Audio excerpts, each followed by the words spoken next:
అనే totally different issue. రాష్ట్రం అంతా కూడా ఇవాళ అట్టుడికిపోతున్నటువంటి సందర్భాన్ని చూస్తున్నాం.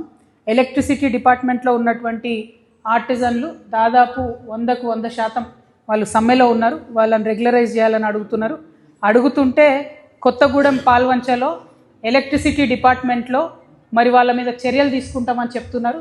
దానికి నిరసనగా ఇవాళ రాష్ట్ర వ్యాప్తంగా ఉన్నటువంటి ఆర్టిజన్లంతా కూడా కొత్తగూడెం పోయి ముట్టడి చేస్తూ ఉన్నారు.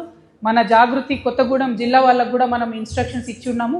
ఖచ్చితంగా ఉద్యమంలో మనం మద్దతు ఇవ్వాలని చెప్పి మేము విద్యుత్ శాఖ వారికి హెచ్చరిక చేస్తూ ఉన్నాము.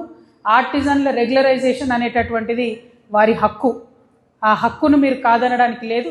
అందులో నా పాత్రతోని ఆనాటి ప్రభుత్వంలో కూడా ఆర్టిజన్లకు జీతం పెంచేలాగా కృషి చేసి ఇవాళ ప్రతి ఆర్టిజన్కి 40,000 వస్తున్నాయంటే తెలంగాణ జాగృతి పాత్ర దాంట్లో ఉన్నది.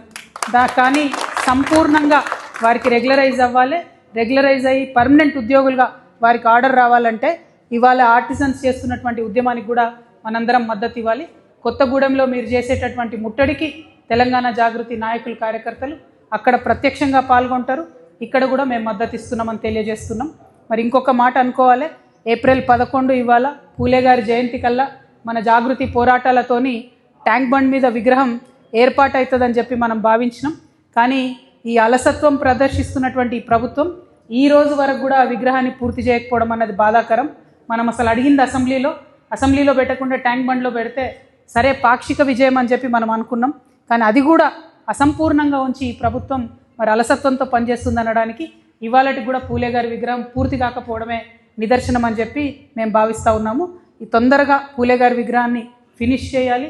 అట్లీస్ట్ అంబేద్కర్ జయంతిలో పన్న పూర్తి చేస్తే బాగుంటుందని చెప్పి నేను భావిస్తున్నాను. Thank you. జై తెలంగాణ.